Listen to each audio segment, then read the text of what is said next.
Hello Gun Nation, Big Johnson coming at you. Alright, what we're going to talk about is the Armageddon Gear Suppressor Mirage cover. This is the high temp version, and I'm going to compare it to another one that I've had for quite a while and tested, and the other one sucks. So that is one of the reasons that really led me to trying something different. So we'll go over it. But just so you know, and I'm not going to take it out of here, but this is the Trash Panda.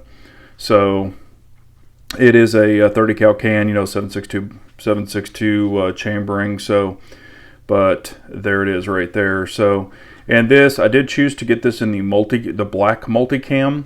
So you can get different colors. They have like regular camo, black multicam, think FDE, black, and a gray, I believe. But you can go on their website and check it out. It is, again, Armageddon gear. And for the price that you're getting for this, it's actually very reasonable. The high temp, I think mine was like $79 and then like $8 shipping or something. But I'll kind of compare some things. Now, on this particular one, you can get the high temp, which is this FDE color in here. The low temp will be black. So if you get the high temp, you're going to get this gray or this kind of tan color inside all of them, so just be aware of that, but it doesn't bother me. And it's got a real heavy duty seam. This is the high temp cord that they put on here, and you can see how they kind of wrap it through there.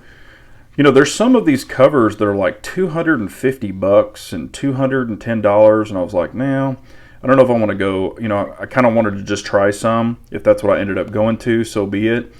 But this particular can right here has about 70 rounds of 300 blackout through it and about 50 rounds of 5.56 or /223. So I feel I've got a pretty good assessment of it, and I wanted to let you know, because what I was having problems with is it actually sliding off. Not this one, my other one. Over a period of time, I mean, sometimes it would take 20 shots and it would actually start sliding off the front.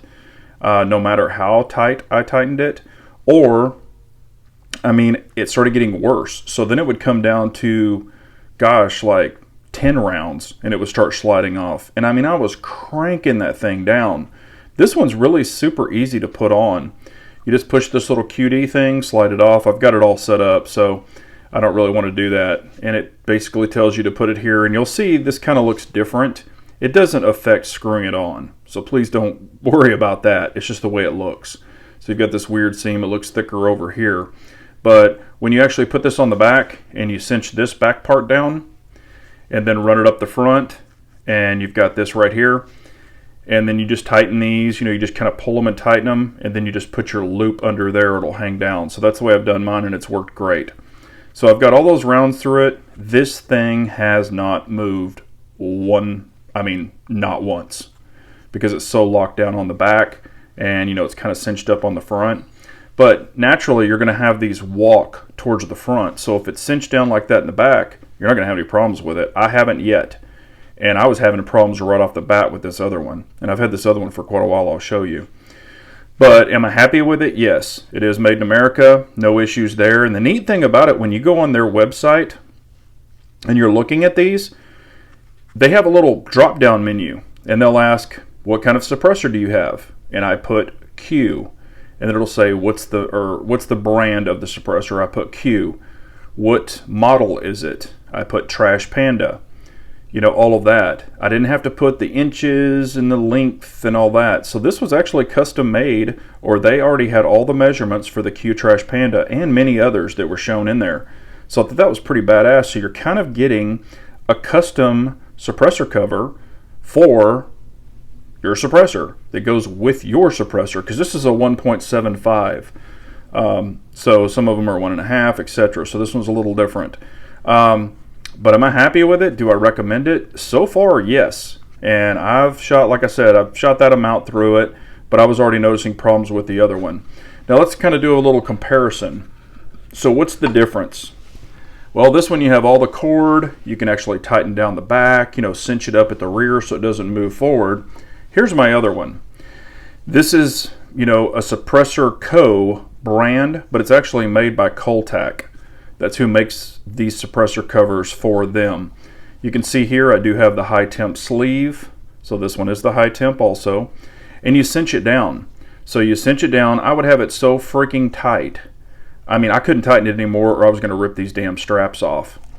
And these little metal buckles, you go to touch your suppressor and you're like, oh, okay, yeah, the suppressor, you know, because I got it for heat. So if I transition or any of that kind of stuff, I don't want to burn the shit out of my hands. And it never fails. You know, it's kind of like, don't touch that hot stove and then you touch it. You know, it just never fails. But these things will get so freaking hot. I've actually left imprints on my fingers or my hand right here where I'm grabbing it. So these will burn the shit out of you. On this one, there's nothing that'll burn you. There's no metal. Absolutely no metal. You know, the plastic, I even felt this plastic after I shot it a lot. The plastic wasn't even warm. And this, actually, I think this, and I grabbed it and it was warm. But, you know, if you touch here on any of the metal inside here, you're going to burn the shit out of your hand. But this kind of encases it better because this, I had a little bitty gap of the suppressor here, and then I had the whole back, you know, this little notch where you're, and with I guess where the rear head, it actually sticks out and it doesn't cinch down around it. So you could catch yourself on those. But this is garbage. I mean, I'm not trying to beat up a company, but they said, and this is more of a universal fit, I'll tell you that right now. However, before I bought this, I went into the store. I didn't buy it from TGE. I bought it from a different store, but I went into the store. They actually had a trash panda. We put it on a trash panda to match it up, and this was the best one that they offered. This is, I guess, their 6-inch. They'd have a longer one too, but it would be too long. So this is the one they recommend, and it looked like it fit the trash panda, but I would shoot it. It would just start doing this. I mean, it just kept getting worse and worse and worse and worse, and I couldn't tighten it anymore. I mean, I was literally going to break it. So me personally, I don't recommend this one at all. I don't even like it. So that one's done. I do recommend this one. Not one freaking issue. If you want to see the box, you know, it tells you how all the instructions to put on it or how to put it on. So I followed those, made sure I was doing it right. You know, this is really cinched up tight, tight, tight. Mine, I guess, is, well, maybe it looks like that. But I did follow the instructions. And what was cool is the way that, you know, this one actually sticks out a little bit, and they're saying this is normal. But the way they did mine, it doesn't stick out. So it actually catches the end, which is good. But I'm completely happy with this fit and finish. But here's your difference. Your standard will have the dark kind of felt color, and the high temp will have the inside like I was explaining before. But this one pretty much is custom ordered. It actually had my name down here. I blacked it out, but it's Armageddon gear. Here's the part number, Q Trash Panda, multicam, high temp. So when I put it in, this was a little tag that it was all on there that it was showing it was for me, and it's made in America. But do I recommend this? So far, so good. And the results that I've had from this are awesome. With less rounds with this one, and I've had this one for 2 years, and you can tell it looks really, really nice. I haven't beat the crap out of it or anything, but this one is a no-go for me. And it might work for other people or other suppressors, but for me, it's a total no-go. So, but I appreciate y'all watching. I'll stick their link below if you're interested in buying one. I don't have a discount code or anything, but you know, I'll be glad to put their link in there for you. I'll put it down in the comments. So thank you so much for watching. Remember, an unarmed nation's a very weak nation, so we all got to carry on.